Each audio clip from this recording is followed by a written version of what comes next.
11:30 और 11:20 के लिए श्रीराम ट्रांसपोर्ट फाइनेंस में भी एक शॉर्ट का ही ट्रेड लेकर चलना है। तो ये फिलहाल आपके लिए वो मंदी के ट्रेड आए। यूपीएल 680 के लिए शॉर्ट करें या फिर 720 का पुट लेकर जाएं। अमित सेठ कह रहे कोटक महिंद्रा बैंक 1700 का टारगेट रहेगा, यहाँ पर भी एक शॉर्ट का कॉल है। डीएलएफ आशीष चतुर्मोता कह रहे 345 के लिए शॉर्ट किया जाए और नीलेश जैन का मानना है कि मुथूट में 1300 के टारगेट के लिए शॉर्ट करें।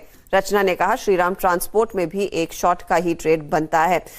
दो स्टॉक्स एक बार फिर रिविजिट करते हैं। एक तो है एचडीएफसी लाइफ जिसकी हम चर्चा कर रहे थे और 555 के लेवल्स पर आ चुका है। ये इनफैक्ट लोज पर है स्टॉक 6.5% के नुकसान पर। दूसरा है जेएसडब्ल्यू स्टील और जेएसडब्ल्यू स्टील पर एक पहला शॉर्ट कॉल दरअसल अमित सेठ ने ही दिया था। 640 का टारगेट था 600 के टारगेट के लिए। अमित, इस स्टॉक को मैं रिविजिट करना चाहूंगी आपके साथ।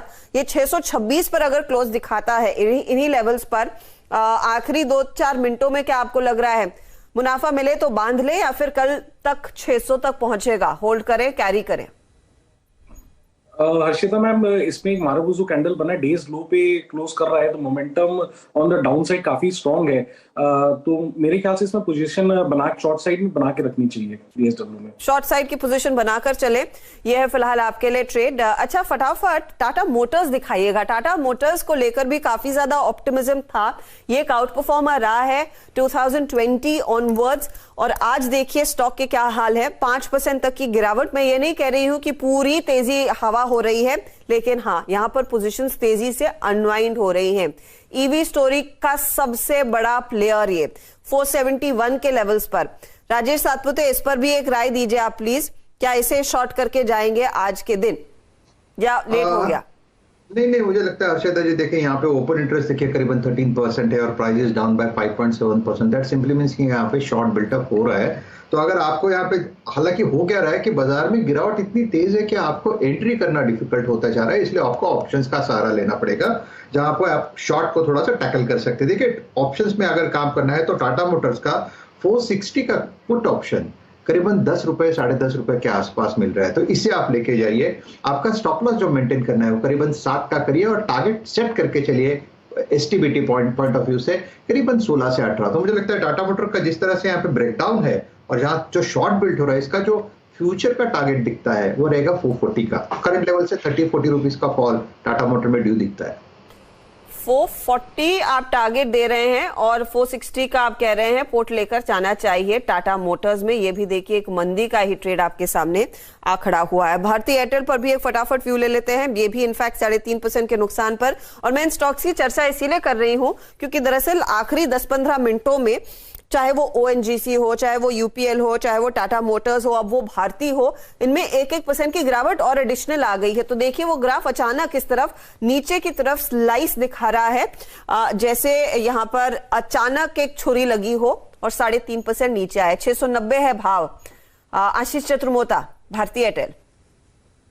बिल्कुल हर्षदा जी, देखिए यहाँ पर भी करेक्शन आया है, बट ये अभी लास्ट कुछ मिनट में हम सेलिंग देख रहे हैं। हालांकि बिल्डअप बहुत एग्रेसिव शॉर्ट का नहीं है, बट मेरे हिसाब से लेवल्स जो वॉच करना है क्लोजली वो है 688 के। 688 के नीचे अगर से स्टॉक फिसलता है तो 675 की जगह देखने को मिल सकती है। हालांकि एक रेंज में है तो मैं बहुत एग्रेसिव व्यू मैं भारती पे नहीं रखता, but in immediate short term मुझे लगता है 8 से 10 रुपए की एक डिप इस स्टॉक में देखने को नजर आ सकती है। 696 का स्टॉप होना चाहिए किसी भी एग्रेसिव शॉर्ट पोजीशंस के लिए।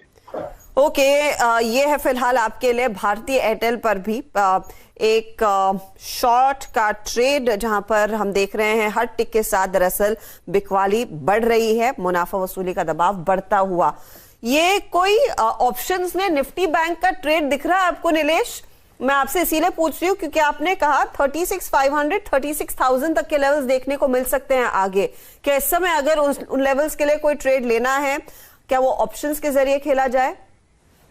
बिल्कुल हर्षदा जी, देखिए 36,500 के लेवल्स मेरा ये मानना है कि हमें इसी एक्सपायरी में हो सकता है कल के सेशन में ही दिखा दें, तो इसीलिए 36,700 का पुट ऑप्शन जो कि 380 के आसपास ट्रेड हो रहा है। हालांकि पिछले कुछ एक मिनटों में यहाँ पे एकाएक उछाल हमें देखने को मिला है क्योंकि गिरावट जो है वो गहराती हुई नजर आ रही है, बट ये पुट ऑप्शन है 36,700 का, ये 350 के आसपास अगर मिलता है तो इसे खरीद के चलना चाहिए। ऊपरी स्तरों पर 450 to 500 तक के टारगेट ध्यान में रख के चलना चाहिए एंड 280 का स्टॉप लॉस होगा। ओके, तो ये देखिए निफ्टी बैंक में भी एक शॉर्ट का ही ट्रेड है। आपको दूर दूर तक आज यहां पर तेजी बिल्कुल दिखाई नहीं देगी। गिन के वायदे में 4 स्टॉक्स हैं जो पॉजिटिव टेरिटरी में हैं।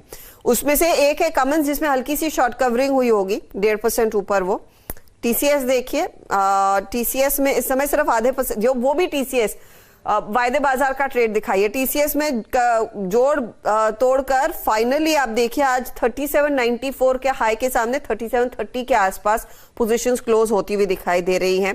ओएनजीसी 164 पर जाकर टिकेगा, जहां पर 174 का हाई दिखाया था। गुजरात गैस किसी तरह से पॉजिटिव टेरिटरी में टिका है ₹1 की बढ़त पर। गुजरात गैस में कोई ट्रेड है क्या अमित, या इग्नोर करें इसे? अर्शिता मैम, गुजरात गैस का चार्ट हमें इग्नोर करना चाहिए। It's just a pull back from 200 exponential moving average. तो इस वॉलेटाइल मार्केट में मेरे ख्याल से इसको एक बार अवॉइड करना चाहिए हमें। ऐसे मुझे लगा ही था, क्योंकि कुछ हुआ ही नहीं है स्टॉक में। मैंने बस इसीलिए पूछा क्योंकि वो 4 स्टॉक्स में से 4 में ये चौथा स्टॉक है 3 में जिसमें थोड़ी सी खरीदारी बनती दिखाई दी है। आशीष चतुर्मोहता, आपने बार बार कहा कि एसआईपी कीजिए, स्टॉक्स को आइडेंटिफाई कीजिए। आप तो अपने एफआई डेस्क से भी बात करते आए होंगे आज दिन